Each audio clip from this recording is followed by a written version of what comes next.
The Academy's process of grooming civilians into becoming strong, courageous and erudite subalterns of the Nigerian Armed Forces begins with the placement of advertorials in the print and electronic media to attract eligible Nigerian young males and females who are interested in serving their fatherland in military duties through any of the services of the armed forces, namely the Army, Navy, and Air Force. The application form to be completed by a candidate seeking admission into the Academy is downloaded from its website.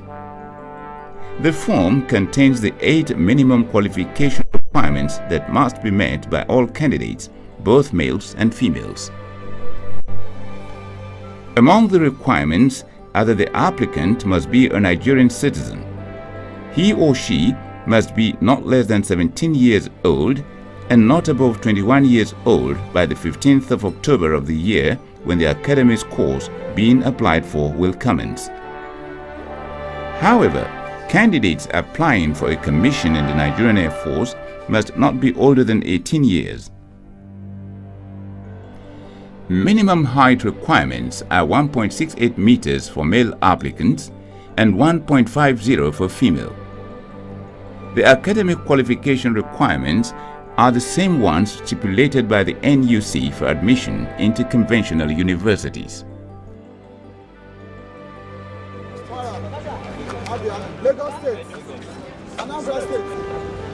Nigerian Defense Academy entrance exam for 64 regular course, which I want to believe all of you here are ready to write. Yes, sir. Eligible applicants are required to write a qualifying examination which signals the beginning of the selection process to admit new intakes into the academy. We are going to share the question papers now. You are not to start at when you are told to do so. Is that clear? The academy's qualifying examination, which is in written format, is in 2 parts. Part 1 is on the use of English language, which is compulsory for all candidates. For Part 2, applicants are to answer questions on some subjects that test their ability to meet the academic requirements for admission into the 3 respective faculties of the academy. Records have shown that applicants who scale the academy's qualifying entrance examination are usually no more than 3% of the total number of individuals seeking admission into the institution, which is usually an average of 40,000. The Academy's qualifying entrance examination is therefore clearly the most competitive into any tertiary institution in Nigeria today. 1, 2, 3, 4, 5, 6, The few applicants who pass the qualifying examination are thereafter referred to as candidates. Given their total number, particularly in relation to the available vacancies, their screening must continue to enable the Armed Forces Selection Board select the very best to be admitted into the academy. The screening process is structured to enable the figure to be scaled down to the number the academy can admit. Consequently, candidates who passed the academy's entrance examination are invited to an interview session to further prune down their number. This stage of the screening process lasts 3 weeks, during which the candidates are interviewed in batches.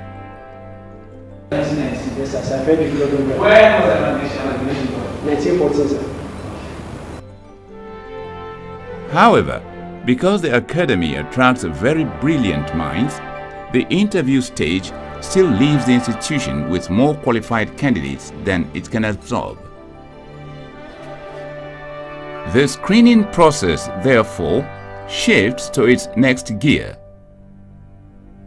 At that level, the shortlisted candidates report to the academy to face an Armed Forces Selection Board (AFSB) comprising representatives drawn from the Ministry of Defense, Defense Headquarters, the 3 services of the Nigerian Armed Forces, and the Nigerian Defense Academy.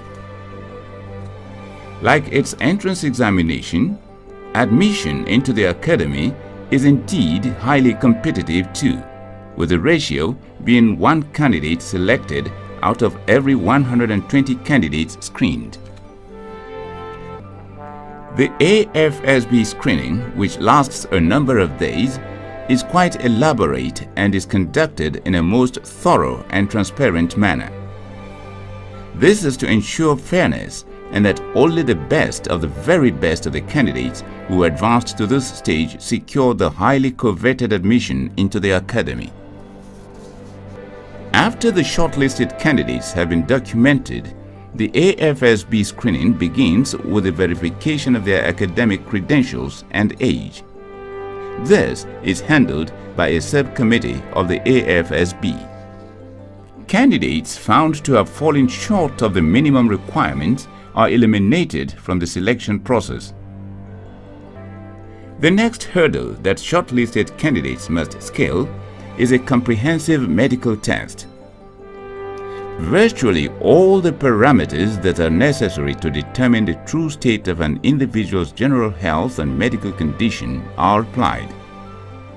They include comprehensive blood work to determine the state of the vital organs of each candidate and whether he or she is grappling with health issues that could make the candidate unsuitable for the physical and mental rigors of military training.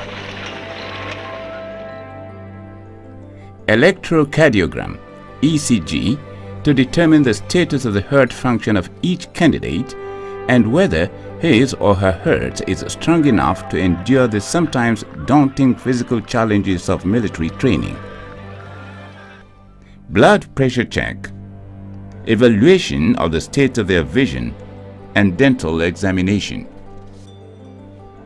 Other medical evaluations that the candidates undergo are chest X-ray and physical checks such as body mass index (BMI), which is a measurement of an individual's height in relation to their weight. Expand your chest. Only candidates who have been certified medically fit proceed to the next stage of the selection process. 2549 Adebayo A. Sadiq. Again, the dropped candidates are informed that should they be interested in knowing the medical condition that led to their being eliminated from the screening process, the AFSB would oblige them the information. And that will be done in strict confidentiality too. That again underlines the fairness of the Academy's officer cadets admission process.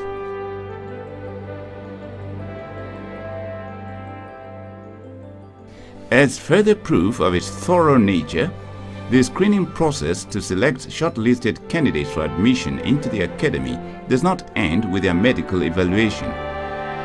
Next is a series of physical fitness tests, beginning with a 3.2-kilometer race that must be completed in a maximum of 15 minutes. Failure to meet the time results in disqualification.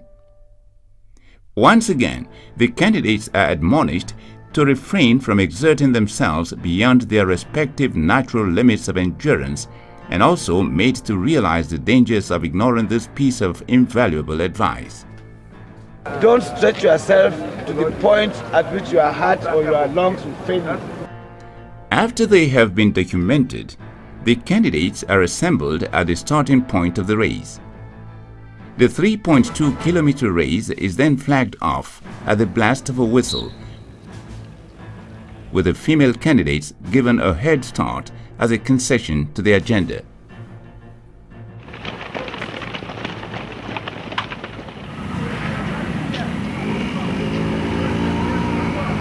Here is the finish point of the 3.2-kilometer race.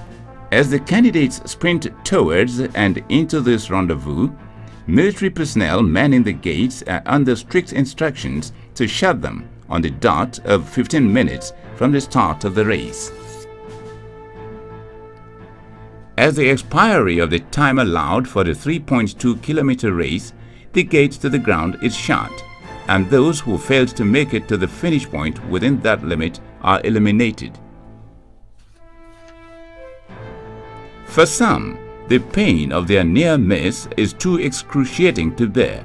Don't take it as if you have lost everything in life. It's not like that. God's time is always the best. The arduous qualifying race is over, but not so the screening exercise. Since the true test of a person's physical fitness lies beyond demonstrating their ability to run a race within a stipulated time, the candidates who scaled the 3.2-kilometer race stage of the screening will undergo yet another round of physical fitness tests. This time, they will cross some obstacles of varying dimensions which they must negotiate through different approved methods, both individually and in groups. During this stage of the exercise, inability to negotiate an obstacle smoothly or failure to comply with the don'ts of doing so, such as dropping or landing in prohibited areas, or failure to refrain from touching prohibited colors, could lead to the disqualification of a candidate, depending on the total number of infractions committed. Unlike the ones that candidates do individually, the obstacle crossings done in groups usually present propositions that are daunting and seem near impossible to achieve, just like most critical military tasks. The objective here is to test the character and leadership qualities of the candidates and their ability to successfully work together as a team to tackle difficult tasks. Usually, by the end of the obstacle crossing stage of the AFSB screening, the number of remaining candidates would have reduced sharply. Even so, the number left is still often more than what the Academy can admit. So, the screening continues, this time with a fresh round of written tests and oral interviews. At the end of the AFSB screening, the waiting game begins for candidates who made it up to the very end of the selection process, as they can only pray and keep hope alive, pending when they receive notification from the Academy that they have either been offered admission to enroll at the institution or had been dropped. Hallelujah.